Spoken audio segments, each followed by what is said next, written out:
तो जैसा कि लास्ट एपिसोड में हमने देखा था कि हाउ जियांग डिवाइन सोर्ड को हासिल करते ही स्पिरिट क्लैन का ऑकल्टिस्ट उस पर डीमन होने का इल्जाम लगाता है। तो हाउ जियांग ने उसके साथ फाइट करना शुरू कर दी और फाइनली हमें पता चलता है कि ऑकल्टिस्ट खुद ही एक डीमन था, जिसे मारने के लिए हाउ जियांग ने डिवाइन सोर्ड की ग्लोरियस स्ट्राइक का यूज किया। भले वो डीमन हाउ जियांग के हाथों खत्म हुआ, मगर हाउ जियांग की लाइफ भी अब कम हो चुकी थी। अगर उसे सरवाइव करना है तो उसे जेक लेक पर जाना होगा और वो लेक इस क्लैन से हजारों मील दूर था। तो हाउ जियांग को वहां पहुंचाने का काम बस एक डिवाइन हॉर्स ही कर सकता था, जिसका नाम है जीलियांग। तो अब उस हॉर्स की तलाश में यून और हाउ जियांग चानिन कबीले की तरफ रवाना हो गई। अब आगे तो इस एपिसोड की शुरुआत में हमें वही डिवाइन हॉर्स दिखाया गया, जिसका नाम था जीलियांग। वो हॉर्स काफी तेजी से भाग रहा था और तभी एक मैजिकल नेट आकर उसे दबोचने की कोशिश करता है, मगर जीलियांग के पास डिवाइन पावर्स थी, जिनका यूज करते हुए वो उस नेट को वहीं पर होल्ड कर देता है। और तभी हम कुछ कल्टीवेटर्स को देखते हैं जो कि उसी नेट का यूज करते हुए जीलियांग का पीछा कर रहे थे। साथ ही साथ उसमें से एक बीस्ट ने जीलियांग के सामने एक फॉर्मेशन ओपन कर दिया, जिस वजह से जीलियांग को अब अपनी जगह पर रुकना पड़ता है, क्योंकि वो इस फॉर्मेशन को पार नहीं कर सकता था। तब तक उन बीस्ट ने भी उसे चारों ओर से घेर लिया। तो फाइनली जीलियांग भी उनके साथ फाइट करने के लिए रेडी हो जाता है, क्योंकि उसके पास और कोई दूसरा ऑप्शन नहीं था। इधर उन बीस्ट ने भी उस पर हमला कर दिया था, मगर इससे पहले कि वो जीलियांग को कुछ कर पाए, उन पर ही एक जोरदार अटैक हो गया। उस एक ही ब्लास्ट में वो सारे बीस्ट मारे गए थे और तभी जीलियांग उस पर्सन को देखता है जिसने उसकी जान बचाई थी। वेल, इस बंदी का नाम था चानिनजी। अब इसने जीलियांग को मरने से क्यों बचाया, ये हमें कहानी में आगे पता चलेगा। वहीं पर जीलियांग जैसे उससे आई कांटेक्ट करता है, वो अपने आप बेहोश हो गया। अब अगले सीन में हमें चानिन कबीला दिखाया जाता है, जहाँ के लोग हाफ ह्यूमन और हाफ बीस्ट थे। वहीं पर हाउ जियांग और यून भी एक लंबा सफर तय करके चानिन कबीले के पास पहुँच चुके थे। यून देखते कि यहाँ के लोग तो काफी ज्यादा अजीब है। वो हाउ जियांग को बता रही थी कि देखो, इनकी बॉडी तो ह्यूमन की है, मगर इनका फेस सेम टू सेम कुत्ते जैसा है। हालांकि हाउ जियांग को इसके बारे में ऑलरेडी पता था। वो जानता है कि चानिन के लोग हाफ ह्यूमन और हाफ बीस्ट हैं। वो कहता है यून, यही चानिन किंगडम है और हम बिल्कुल सही जगह आए। इसलिए यून अब उन लोगों से बात करने के लिए आगे बढ़ने लगी। वो कह रही थी, हाय डॉग, दरअसल हमें आपसे एक जानकारी चाहिए थी। मगर वो बंदा तो उस पर काफी ज्यादा भड़क गया। अब यून को ये समझ नहीं आ रहा था कि इसने इस बंदे को कहना क्या चाहिए, क्योंकि ये इंसानों जैसा तो बिल्कुल नहीं दिखता। इधर वो बंदा सीधा यून और हाउ जियांग को डरा के वहाँ से भगा देता है। हाउ जियांग कह रहा था कि शायद इन लोगों को हमारी भाषा बोलना नहीं आती, पता नहीं अब हम इन लोगों के साथ कम्युनिकेट कैसे कर पाएंगे। कहीं ऐसा ना हो कि ये लोग हमें दुश्मन समझकर हम पर ही अटैक कर दे। अब थोड़ी देर बाद फिर से ये लोग कबीले में एंटर करते हैं, लेकिन जैसे यून ने उनसे बात करने की कोशिश की, वो उस पर गुर्रा के वहाँ से जाने लगे, जो देखकर यून को भी गुस्सा आ रहा था। उनसे कहती कि हमें बस जीलियांग के बारे में जानना था, प्लीज हमारी मदद करो। लेकिन वो लोग तो यून को पूरी तरह से इग्नोर कर रहे थे। वहीं से थोड़ी दूरी पर हम एक और बीस्ट को देखते हैं, जो कि हाउ जियांग की डिवाइन सोर्ड को घूर रहा था। वो सोचता है कि आखिर इस बंदे के पास डिवाइन सोर्ड कहाँ से आई। इधर हाउ जियांग और यून उस कबीले से काफी दूर आ गए, क्योंकि वहाँ पर कोई उनकी मदद करने के लिए तैयारी नहीं था। हाउ जियांग यून को बता रहा था कि अभी मुझे याद आया, दरअसल मेरे फादर ने उनके नोट्स में लिखा था कि चानिन कबीले के लोग आउटसाइडर को बिल्कुल भी पसंद नहीं करते। वो किसी भी आउटसाइडर को उनके इलाके में आने तक भी नहीं देते, तो भला वो हमारी मदद कैसे करेंगे। ये सुनकर तो यून को भी टेंशन आ गया। वो कहने लगी कि फिर तो हम जीलियांग को ढूंढ ही नहीं पाएंगे, हमें कुछ भी करके चानिन क्लैन के लोगों को कन्विंस करना होगा कि हम उनके लिए कोई खतरा नहीं। और तभी वहाँ पर एक बीस्ट पहुँच जाता है। ये वही बंदा है जो कि हाउ जियांग के डिवाइन सोर्ड को घूर रहा था। वो हाउ जियांग से पूछने लगा कि सर, क्या आप ऑस्पिशियस बीस्ट जीलियांग की खोज में आए हो। वेल, इस बीस्ट का नाम था चानिन मू और ये चानिन कबीले का एक प्रीस्ट है। अब यून उससे जीलियांग के बारे में पूछते हुए आगे बढ़ने लगी, मगर हाउ जियांग उसे रोक लेता है, क्योंकि उसे चानिन मू पर जरा भी यकीन नहीं था। और हाउ जियांग का ये कंसर्न चानिन मू भी पहचान जाता है। वो कह रहा था कि आपको मुझसे डरने की कोई जरूरत नहीं, मैं आपको कोई नुकसान नहीं पहुंचाने वाला। दरअसल आप जिस जीलियांग की तलाश में हो, वो हमारे किंगडम का ऑस्पिशियस बीस्ट है, मगर हाल ही में चानिन जी नाम की औरत उसे कैप्चर करके अपने पैलेस में लेके गई है। उस पॉइजनस औरत से हम हमारे जीलियांग को बचा नहीं पाए और अब जल्दी वो चानिन जी उसकी कुर्बानी देगी। ये सुनकर तो हाउ जियांग काफी ज्यादा शॉक हो गया, क्योंकि उसके सर्वाइवल सर्वाइवल के लिए जी लियांग ही सबसे इम्पोर्टेंट पीस है। अगर वही नहीं रहा तो हाउ जियांग भी मारा जाएगा। इसलिए वो चानिन मो से पूछने लगा कि बताओ ये चानिन जी है कौन और ये जी लियांग को कुर्बान क्यों करना चाहती है। आखिर उस स्पिरिचुअल बीस्ट ने उस चानिन जी का क्या बिगाड़ा। और सबसे बड़ा सवाल तो ये है कि तुम कौन हो, आखिर तुम हमारी मदद क्यों करना चाहते हो। तुम्हारे क्लैन के किसी भी मेंबर ने हमारी मदद नहीं की तो फिर तुम ये सारी इन्फॉर्मेशन हमें क्यों दे रहे हो। तो चानिन मो जवाब देते हुए कहने लगा कि मैं चानिन किंगडम का प्रिस्ट हूँ और चानिन जी यहाँ की रूलर है। वो हजारों सालों से हम लोगों पर राज करती आई है, लेकिन बढ़ती उम्र के साथ वो ये सब नहीं कर पाएगी। इसलिए वो जी लियांग को कुर्बान करके उसकी वाइटलिटी को हासिल करना चाहती है। अगर उसने जी लियांग को खत्म करके उसकी वाइटलिटी को एब्जॉर्ब किया तो चानिन जी हजारों सालों तक जवान रहेगी। चानिन जी ने सबसे पहला जी लियांग की मुझसे मांग की थी, लेकिन मैंने उसे साफ साफ इनकार कर दिया। इसलिए उसने मुझे मारने के लिए मेरे पीछे अपने लोग लगा दिए। और तभी चानिन मो देखता है कि चानिन जी के लोग वहाँ पर पहुँच चुके हैं। इसलिए वो जल्दी से हाउ जियांग के पीछे जाकर छुप जाता है। अब चानिन जी के लोगों ने इन्हें चारों ओर से घेर लिया था। वहीं पर हाउ जियांग भी ये सब देखकर थोड़ा सा परेशान हो गया। वो किसी और नई मुसीबत में नहीं फंसना चाहता था। इधर चानिन मो उसे बता रहा था कि देखो ये है पानहू पैलेस का चीफ गार्ड, ये उस चानिन जी का वफादार है। वेल इस चीफ गार्ड का नाम था हाउ। वहीं पर चानिन मो हाउ जियांग को धीरे से बता रहा था कि अगर ये हाउ हमारे हाथ लग गया तो हम पानहू पैलेस में आसानी से पहुंच जाएंगे, फिर वहाँ से हम जी लियांग को रेस्क्यू कर पाएंगे। तो हाउ जियांग सोचता है कि क्यों ना इस मैटर को फाइट के बजाय डिस्कस करके सुलझाया जाए, क्योंकि वो मुंसिकल डीमन के साथ फाइट करके ऑलरेडी एग्जॉस्ट हो चुका था। इसलिए वो हाउ को ग्रीट करके बताने लगा कि हम आपके लिए कोई खतरा नहीं है, हमें बस एक बार जी लियांग से मिलना था। अगर आप हमें पैलेस तक ले जाओ तो आपकी बहुत बड़ी मेहरबानी होगी। जिस पर हाउ कह रहा था कि बच्चे तुम इतने आसानी से मुझे उल्लू नहीं बना सकते, मैं इस चानिन मो की इरादे अच्छे से जानता हूँ। इसमें इतनी हिम्मत ही नहीं कि ये खुद हमारे साथ फाइट कर पाए, इसलिए इसने तुम्हारे जैसे आउटसाइडर को अपनी साइड कर लिया ताकि ये जी लियांग को दोबारा से हासिल कर पाए। लेकिन मैं ऐसा नहीं होने दूंगा। जो भी जी लियांग को छुड़ाने की कोशिश करेगा वो मेरे हाथों मारा जाएगा। जिसके बाद द 100 चानिन हाउल टेक्निक का यूज करते हुए वहाँ पर एक फॉर्मेशन ओपन करता है। वेल ये इस क्लैन का सबसे स्पेशल फॉर्मेशन है जो कि सबकी कंबाइन पावर से ही एक्टिवेट होगा। तो बाकी बचे 20 ने भी अपने अपने फॉर्मेशन को ओपन करके उसे हाउ के साथ कनेक्ट कर दिया। और अब हम देख पाते हैं कि इस फॉर्मेशन के अंदर से काफी सारे बीस्ट फॉर्म बाहर आ रहे हैं, जो देखकर चानिन मो हाउ जियांग को बताने लगा कि इस फॉर्मेशन से आपको थोड़ा सा बच के रहना होगा। जिस पर हाउ जियांग कहने लगा कि मैं तो इन लोगों के साथ बिल्कुल फाइट नहीं करना चाहता था, मगर इन्होंने खुद ही इस बैटल की शुरुआत की है, इसलिए अब इसे खत्म मैं करूंगा। जिसके बाद हाउ जियांग ने भी अपने गोल्डन क्लॉ को समन कर लिया। वहीं पर यून ने भी अपनी वॉरियर वाली पावर को एक्टिवेट किया था। जिसके बाद यून ने हवा में फ्लाई करते हुए उन बीस्ट की धुलाई करना शुरू कर दी। उन बीस्ट के मुंह पर लाते मार मार के उन्हें डिस्ट्रॉय कर रही थी, जो देखकर हाउ काफी ज्यादा गुस्सा हो गया। वो चानिन मो से कह रहा था कि तुम हमारे किंगडम के प्रिस्ट हो, मगर फिर भी तुम इन आउटसाइडर्स का साथ दे रहे हो। अब तो तुम्हें खत्म करने में मुझे जरा भी बुरा नहीं लगेगा।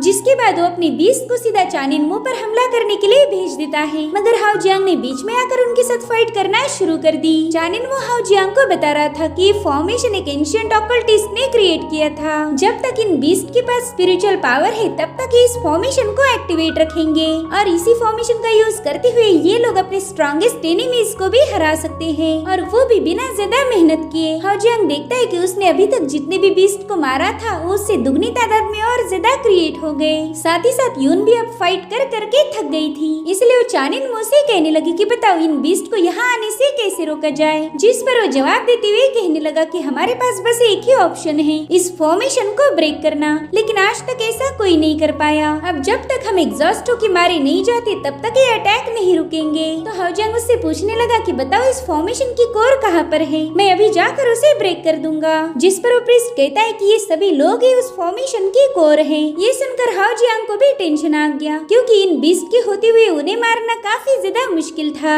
और तभी एक बीस्ट सीधा हाउ जियांग पर कूद जाता है, उसकी क्लॉ पर हमला कर रहा था ताकि हाउ जियांग फाइट बैक नहीं कर पाए। जो देखकर यून सीधे जाकर उस बीस्ट पर छलांग लगा देती है। उसने डांसिंग द मून टेक्निक का यूज करते हुए उस बीस्ट के मुंह पर एक जोरदार लात मार दी, जिससे वो बीस्ट वहीं पर डिस्ट्रॉय हो गया। अब हाउ जियांग देखता है कि उस पर कुछ और बीस्ट अटैक करने के लिए पहुंच चुके हैं। अगर ऐसा ही चलता रहा तो थोड़ी देर में इनकी सारी स्पिरिचुअल पावर खत्म हो जाएगी। हाउ जियांग देखता है कि यून उसे बचाने की पूरी कोशिश कर रही है। आधी से ऊपर बीस्ट को तो उसी ने खत्म कर दिया था। हाउ जियांग उसे बता रहा था कि मेरी सारी एनर्जी अब खत्म होने वाली वाली है। मैं ज्यादा देर तक इन बीस्ट को रोक नहीं सकता, लेकिन मेरे पास एक ऐसा रास्ता है जिसका यूज करके हम इसके फॉर्मेशन को ब्रेक कर देंगे, क्योंकि इस फॉर्मेशन को ब्रेक करने के अलावा हमारे पास दूसरा कोई ऑप्शन नहीं। जिसके बाद वो जल्दी से अपने डिवाइन पावर को एक्टिवेट करते हुए अपने विंग्स को समन कर लेता है। उसके इस मूव को देखकर वो चीफ गार्ड हाउ भी काफी ज्यादा इम्प्रेस हो गया था। वो कहते, वाह आउटसाइडर, तुम्हारी मूव तो दिखने में कमाल की है, लेकिन हमारे पंजों पर तुम्हारा खून लिखा है, इसलिए तुम हमसे बच नहीं सकते। जिसके बाद उसने अपने कई सारे बीस्ट को हाउ जियांग पर अटैक करने का इशारा कर दिया। वहीं पर हाउ जियांग भी अपनी पावरफुल पंचेस का यूज करते हुए उन्हें डिस्ट्रॉय करना शुरू कर देता है। साथ ही साथ वो अपनी पावरफुल ऑरा का यूज करते हुए कई सारे बीस्ट को डिस्ट्रॉय कर देता है, जो देखकर हाउ काफी ज्यादा भड़क गया। और अब हाउ जियांग सीधे जाकर उस चीफ गार्ड को मारने की कोशिश करता है, मगर अब हाउ जियांग की एनर्जी काफी ज्यादा कम हो गई थी, जिसके चलते उस बीस्ट ने उसे आसानी से दूर ढकेल दिया। वो हाउ जियांग को बता रहा था कि बच्चे, अभी तक मैंने अपनी पूरी ताकत का यूज भी नहीं किया, मगर फिर भी तू मेरे हाथों घायल हो गया। अगर मैंने अपनी पूरी ताकत का यूज किया तो फिर तेरा क्या होगा? तो चल अब सीरियस फाइट के लिए रेडी हो जा। जिसके बाद वो बंदा जोर जोर से हंसते हुए हाउ जियांग का मजाक उड़ाने लगा, लेकिन हाउ जियांग का प्लान तो कुछ और ही था। वो बड़ी तेजी के साथ उस फॉर्मेशन के गोल गोल चक्कर लगाते हुए उस चीफ गार्ड के लोगों को घायल करना शुरू कर देता है। हाउ जियांग का एक एक पंच ही उन सब के लिए काफी था। अब इन लोगों के घायल होने की वजह से वो फॉर्मेशन काफी ज्यादा कमजोर हो गया। तो मौके का फायदा उठाते हुए हाउ जियांग ने अपने डिवाइन पावर को रिलीज करना शुरू कर दिया, जिसके चलते एक ही सेकंड के अंदर वो फॉर्मेशन ब्रेक हो चुका था। ये सब देखकर तो उस चीफ गार्ड को अपनी आंखों पर यकीन ही नहीं हो रहा था। अभी तक तो उसे ये लग रहा था कि वो इन आउटसाइडर्स को आसानी से मार देगा, लेकिन हाउ जियांग ने उसके इरादों पर पानी फेर दिया। उस कमांडर से कहने लगा कि तुम्हारी ताकत थी तुम्हारा फॉर्मेशन, जो कि मैंने अब ब्रेक कर दिया है। इसका सीधा मतलब ये हुआ कि तुम अब मेरे सामने कमजोर पड़ चुके हो। अगर तुमने अभी भी इस फाइट को खत्म नहीं किया तो मेरे हाथों मारे जाओगे। हाउ जियांग की बातें सुनकर वो कमांडर काफी ज्यादा भड़क गया था, इसलिए उसने सीधे जाकर हाउ जियांग पर छलांग लगा दी। वहीं पर हाउ जियांग भी उसके अटैक को काउंटर करने के लिए आगे बढ़ चुका था। उसने बड़ी तेजी के साथ उस कमांडर के स्वॉर्ड अटैक से खुद को बचा लिया, और अब इसके बाद अटैक करने की बारी हाउ जियांग की थी। वो अपने तेज नाखूनों के साथ कमांडर पर वार करना शुरू कर देता है, लेकिन उस बंदे पर तो हाउ जियांग के अटैक का ज्यादा कोई असर नहीं हो रहा था। वो हाउ जियांग से कह रहा था कि जरा जोर लगाकर अटैक करो, तुम्हारी इन फालतू अटैक से मुझे दर्द नहीं बल्कि गुदगुदी हो रही। मगर हाउ जियांग उसकी बातों पर जरा भी ध्यान नहीं देता। वो तो बस उसके आसपास गोल गोल घूमते हुए उस पर नाखूनों से अटैक करने लगा। अब हाउ जियांग उस पर एक बार फिर से अटैक कर पाई, इससे पहले उस कमांडर ने उसका हाथ पकड़ लिया। वो अब अपनी हेवी ब्लेड के साथ बड़ी तेजी से हाउ जियांग पर स्लैश अटैक करने वाला था, मगर हाउ जियांग समय रहते काफी पीछे पुश हो गया। वहीं पर यून देखते ही कि हाउ जियांग के अंदर अब बहुत ही कम पावर बची है, इसलिए उसे उसकी काफी ज्यादा फिक्र होने लगी। इधर how Jiang solar God scale को एक्टिवेट करते हुए खुद को ब्लड जियाओ में बदल लेता है। वो अब सीधे जाकर अपनी डिवाइन पावर का यूज करते हुए उस बंदे को दबोच लेता है। वहीं पर वो बीस्ट अपनी तलवार की मदद से हाउ जियांग को रोक रहा था,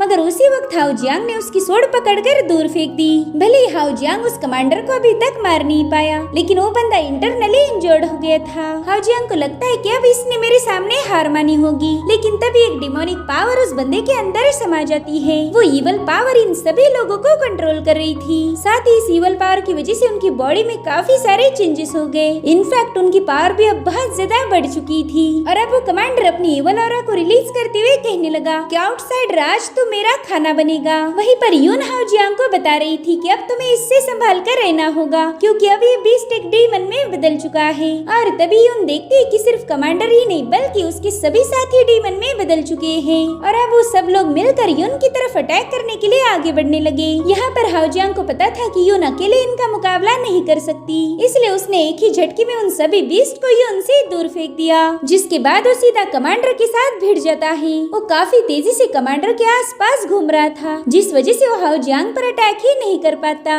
मगर थोड़ी देर में उस कमांडर ने हाउ जियांग को दबोच लिया। अब वो बड़ी तेजी के साथ हाउ जियांग का मुंह जमीन पर पटकने लगता है, साथ ही साथ उसके मुंह पर डिमोनिक पंचेस से अटैक कर रहा था। अब इस डीमन के लगातार पंचेस को काउंटर कर पाए इतनी ताकत हाउ जियांग के पास बची ही नहीं थी, इसलिए वो चुपचाप से उसकी मार खाते हुए अपने असली फॉर्म में आ गया। अब वो डीमन उस पर एक फाइनल पंच हिट करके उसका काम तमाम करने वाला था, लेकिन तभी यून बीच में आ जाती है। उसने डांसिंग द मून टेक्निक का यूज करते हुए उस डीमन के मुंह पर एक जोरदार लात जड़ दी। अब यून हाउ जियांग को संभालते हुए कहने लगी कि तुम बस आराम करो और इस डीमन को मैं संभाल लूंगी। जिस पर हाउ जियांग कहता है नहीं, तुम उसका मुकाबला नहीं कर सकती, वो बीस्ट काफी ज्यादा पावरफुल है। मैं उसे रोकता हूँ तब तक तुम यहाँ से भाग जाओ। और अब हाउ जियांग ने बड़ी स्टाइल के साथ अपनी डिवाइन सोर्ड को बाहर निकाल लिया। वो डिवाइन सोर्ड अब हाउ जियांग की बची कुची पावर को एब्जॉर्ब करने लगती है, जो देखकर यून हाउ जियांग को बताने लगी कि तुम इसका यूज नहीं कर सकते, अगर तुमने ऐसा किया तो मारे जाओगे। लेकिन हाउ जियांग को पता था कि इस डीमन को रोकने का बस यही एक ऑप्शन है। वहीं पर वो डीमन अपनी एनर्जी को रिलीज करते हुए हाउ जियांग को फाइट के लिए ललकारने लगा।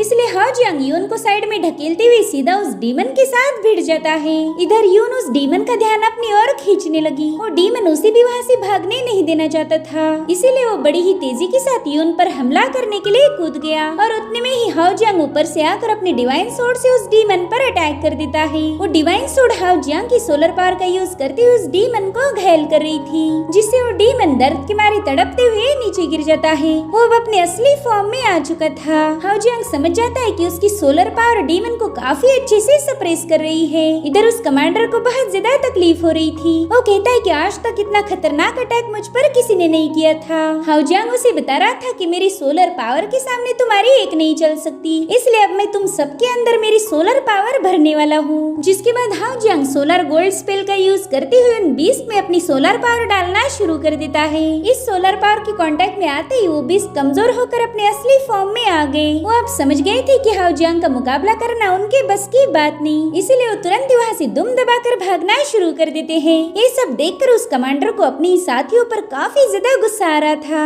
अब अपने साथियों के बिना तो हाउ जियांग का मुकाबला एक सेकंड भी नहीं कर सकता था, इसलिए उसने भी भागना शुरू कर दिया। वो कह रहा था कि जल्दी हमारी रानी साहिबा तुझसे हिसाब बराबर करेगी। अब उसके वहाँ से जाते ही चान इन मू हाउ जियांग का शुक्रिया अदा करने लगा। वो कह रहा था कि अच्छा हुआ आपने मेरी मदद की, वरना आज तो हमारा चानिन किंगडम बर्बाद हो जाता। वहीं पर यून उस कमांडर को पकड़ना चाहती थी, मगर हाउ जियांग उसे रोक लेता है। वो यून को बताता है कि मेरे दिमाग में एक बेहतरीन आइडिया है, तो हम उसी के अकॉर्डिंग प्लान करेंगे। जिसके बाद वो चान इन मू और यून को अपना प्लान बताता है। उस प्रिस्ट को भी हाउ जियांग का ये प्लान काफी ज्यादा पसंद आया। वो कहने लगा कि बस हमारा ये प्लान सक्सेसफुल हो जाए, फिर तो हम आसानी से जी लियांग को बचा पाएंगे। और इसी के साथ एपिसोड यहीं पर एंड हो जाता है। Thank you so much for watching. Bye bye.